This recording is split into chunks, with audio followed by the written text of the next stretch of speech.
آدم کی رچنا کی حکمت اور فرشتوں کی بات چیت۔ جب اللہ تعالیٰ نے آدم کو پیدا کرنے کا ارادہ کیا تو انہوں نے فرشتوں سے کہا کہ وہ آدم کو سجدہ کریں۔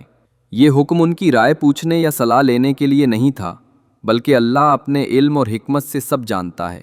فرشتوں نے کہا، کیا تو ایسے کو پیدا کرے گا جو زمین پر فساد کرے گا اور خون بہائے گا؟ سورہ البقرہ 2:30۔ کچھ روایتوں میں آتا ہے کہ آدم کی رچنا سے پہلے زمین پر جن رہتے تھے جنہوں نے فساد اور خون خرابہ کیا تھا۔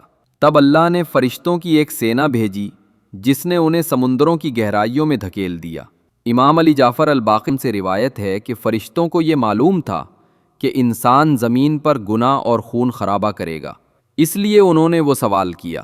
پھر اللہ تعالیٰ نے کہا کہ وہ انسان کو مٹی سے بنائے گا، اسے آکار دے گا اور اپنی روح پھونکے گا، اور جب وہ پون ہو جائے گا تو سب فرشتوں کو اسے سجدہ کرنے کا حکم ہوگا۔ آدم کی رچنا کا طریقہ ابو موسیٰ الاشعری رضی اللہ سے روایت ہے کہ رسول اللہ صلی اللہ علیہ وسلم نے فرمایا، اللہ نے آدم کو زمین کی الگ الگ مٹیوں سے بنایا، اس لیے آدم کی اولاد بھی رنگ، مزاج اور خاصیتوں میں مختلف ہے۔ کچھ گورے، کچھ لال، کچھ کالے، کچھ نیک، کچھ برے، کچھ راحتی، کچھ غمی، اور کچھ ان کے بیچ کے۔ عبداللہ بن مسعود رضی اللہ عنہ سے روایت ہے کہ اللہ نے جبریل علیہ السلام کو مٹی لانے کے لیے بھیجا۔ زمین نے کہا، میں اللہ کی پناہ چاہتی ہوں کہ میری مٹی گھٹائی جائے یا بگاڑی جائے، تو جبریل لوٹ آئے۔ پھر میکائیل بھیجے گئے، انہوں نے بھی وہی کہا۔ آخر میں موت کا فرشتہ بھیجا گیا، اس نے کہا، میں بھی اللہ کی پناہ چاہتا ہوں کہ بنا اس کا حکم پورا کیے لوٹ جاؤں، اور اس نے الگ الگ جگہوں سے سفید، لال اور کالی مٹی لی۔ اللہ نے اس مٹی کو گیلا کیا اور اسے چپچپا بنایا، پھر اسے آکار دیا۔ اللہ نے کہا، میں مٹی سے انسان بنانے والا ہوں، پھر جب میں اس میں اپنی روح پھونک دوں تو تم سب اس کے آگے سجدہ کرنا۔ سورہ صاد 38:71-72۔ آدم میں روح کا پھونکا جانا، اللہ نے آدم کا آکار بنایا، لیکن وہ 40 برسوں تک کیول مٹی کا ڈھانچہ رہا۔ فرشتے اس کے پاس سے گزرتے تو ڈرتے، اور ابلیس سب سے زیادہ خوف زدہ ہوا کرتا۔ جب اللہ نے اس میں روح پھونکی اور وہ سر تک پہنچی تو آدم نے چھینک ماری۔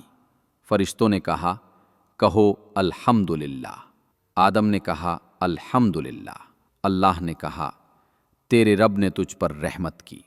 جب روح آنکھوں تک پہنچی تو آدم نے جنت کے پھلوں کو دیکھا۔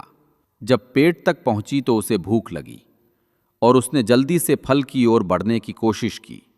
اس لیے اللہ نے فرمایا، انسان بہت جلد باز بنایا گیا ہے۔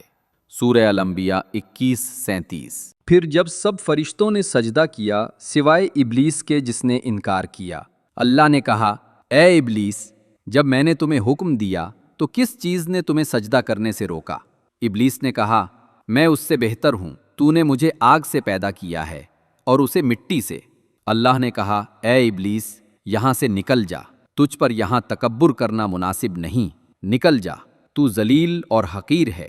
ابلیس نے کہا، مجھے اس دن تک مہلت دے جب تک لوگ زندہ کیے جائیں گے۔ اللہ نے کہا، تجھے مہلت دی گئی۔ ابلیس نے کہا، چونکہ تو نے مجھے گمراہ کیا ہے، میں تیرے سیدھے راستے پر بیٹھ کر انسانوں کو گمراہ کروں گا، پھر میں ان کے آگے سے، پیچھے سے، دائیں اور بائیں سے آؤں گا، اور تو ان کے زیادہ تر کو شکر گزار نہیں پائے گا۔ اللہ نے کہا، یہاں سے نکل جا، تو حقیر اور ذلیل ہے، جو بھی تیری راہ چلے گا میں تم سب کو جہنم میں بھر دوں گا۔ اللہ تعالیٰ نے ابلیس کے انکار کی کہانی بیان کی۔ اے محمد صلی اللہ علیہ وآلہ وسلم، یاد کرو جب تمہارے رب نے فرشتوں سے کہا، میں ایک انسان الآدم کو گیلی مٹی سے، کالی چکنی مٹی سے پیدا کرنے والا ہوں۔ جب میں اسے پوری طرح بنا لوں اور اس میں اپنی روح پھونک دوں تو تم سب اس کے آگے سجدہ میں گر پڑو۔ تو سارے فرشتوں نے سجدہ کیا سوائے ابلیس کے، اس نے سجدہ کرنے والوں میں شامل ہونے سے انکار کیا۔ اللہ نے کہا، اے ابلیس، تجھے کس چیز نے روکا کہ تو نے سجدہ نہیں کیا؟